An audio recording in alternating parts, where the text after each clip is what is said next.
Ako po si Jenny, ang operator ng DTF dito sa branch ng Metrotown na may 6 na araw na bilang at merong 86 total meters. At ito naman po yung printer end niya, ang huling palit nito ng meter foil. At ito naman po yung damper niya, ang huling palit nito ng meter foil. At ito naman yung copy niya na may 90% good condition po. At clean.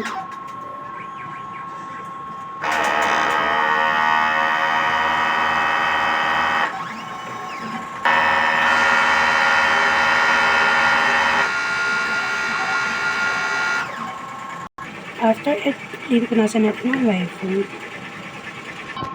Nozzle test. In system natin tama ang label. At ito naman yung ground wire natin.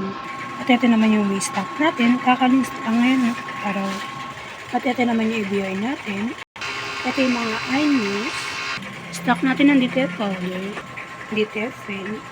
At ito naman yung daily output record natin. At ito yung consumable withdrawal po natin. At ito naman yung maintenance checklist natin. Salamat po.